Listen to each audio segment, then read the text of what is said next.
We're at the business end of the tournament. We're right where we want to be. Really exciting time.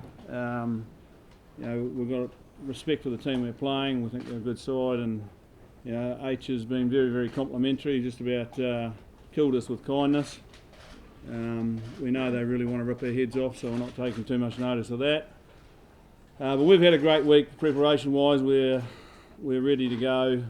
We get through this afternoon's training run. It'll be great, and look forward to getting to Twickenham. So, what should be a great occasion, and with a lot of All Black supporters there, I hope, making a lot of noise. Steve, after Wyatt withdrew, how much debate over who would start on the number one jersey, or was it automatic? There was never any debate. Ben Franks is a very good prop. He covers both sides, but Joe Moody's a specialist. He showed us he's a very good player. We know he's been a good player, and he showed it in his performance last week, so it's a no-brainer. Steve, if you were to have a prop go down, are you confident that Wyatt would recover enough to be able to come into a 23 if needed? Well, that's the plan. This weekend, you mean? Yeah. No, it wouldn't be for this weekend. And with that in mind,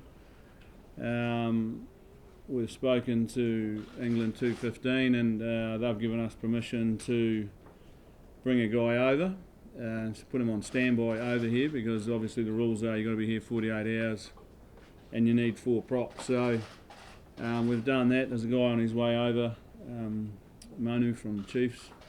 Paulie Manu from the Chiefs is coming. He's not allowed to train with us. He's allowed to go to the gym and all that sort of stuff. He's allowed to stay in the hotel, but that's just a precautionary thing. But we're expecting Wyatt to be right next week. So.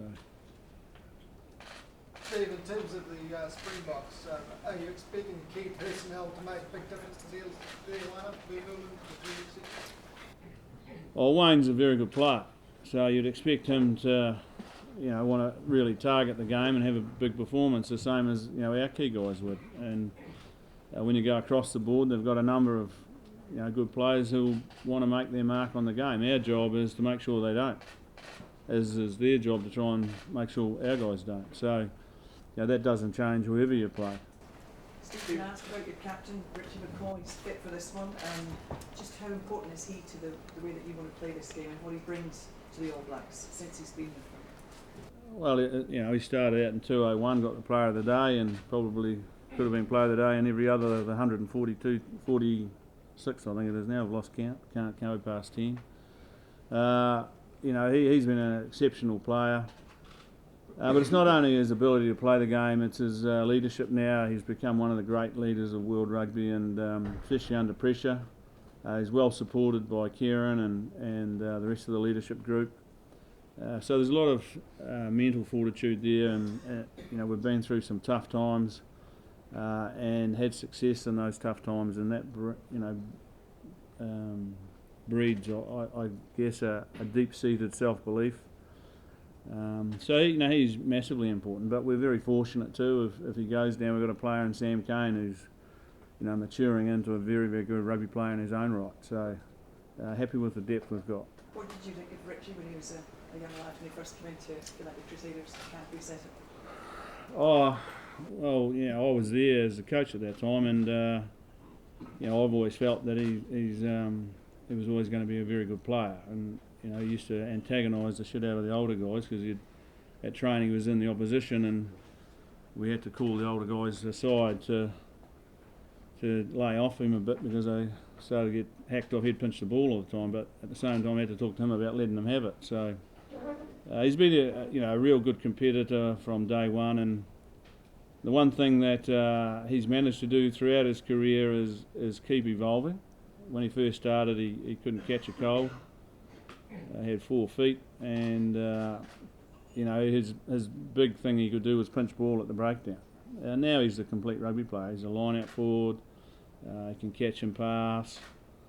And that's a testament to his ability to want to be a better player every day, and it fits in right with the ethos that we want. We want to be a better team every day than we were the day before. So, and he's a living example of it.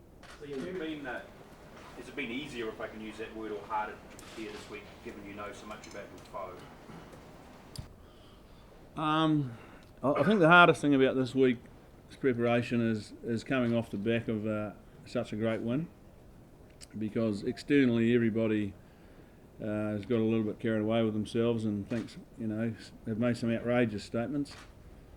And internally, there's an emotional high that comes with playing like that, and it's really important to get a full stop as early as possible. But you've got to enjoy that moment, and you can't hide from it. But you've got to put a full stop in it, otherwise you don't go great to great, you go to great to struggling. And we've acknowledged that to ourselves, and we think we've done that, we believe we've done that, and if we get that right, then we'll go out and have another great performance. Whether that's good enough to beat South Africa, we'll have to wait and see, but it's going to require another top performance. You guys' families have been here this week? Oh, they've been here right from the word go. How important is that for them and for you guys? Well, I guess if I turned that question around and said to you, how important is it to have your family there, you'd say the same thing as I'm about to. It's great.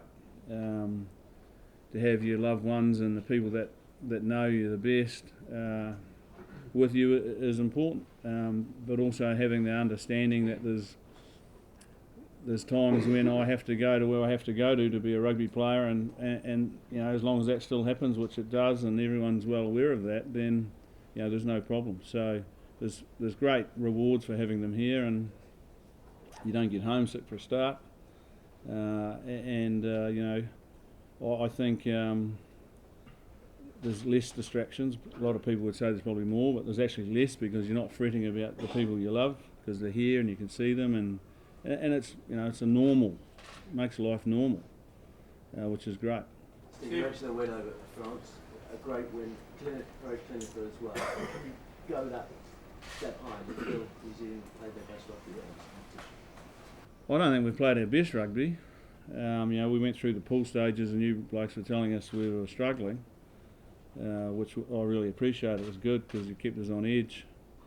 And then we played really well. We played to a standard that we expect to play at, and there's a number of reasons why we did that, because it's life or death. You either win or you go home. And if we want to play, to the point we were in the final, it's the same this week. It's life or death. You either stand up and be counted, or you go home. And or even worse, you've got to play that other game. And we don't want to do that. And I'm assuming South Africa don't either. So we're going to have to go to another league. Steve, yesterday Heineke Meyer told us about your friendship and relationship, and can you go a little bit through it? Can I go a little bit, what, sorry? Heineke Meyer, South Africa coach, told us about the friendship, the relationship existing. Can you go a little bit into that and maybe answer to him that said, I would like to offer him a beer after the match? Well, he went that far into it, I don't reckon I have to tell you anything else. He's a cunning wee devil, is Heineken. He's been praising us all week, and whilst I know he means some of it, at the same time I know, as I said right at the beginning, they are getting ready to rip our heads off, and we need to be in that same state. We get caught up in lapping up all the praise, then we won't be in the right mental state to play. So move that to one side. We've always had a good friendship, and it's become a bit of a tradition. If you win the game, then you shout the other guy a beer, because when you lose, it sucks. So I guess he's had his turn at buying it, and I've had my turn. So we'll wait and see who gets to buy one on the weekend. But Steve, having said that, Heineke, you also mentioned that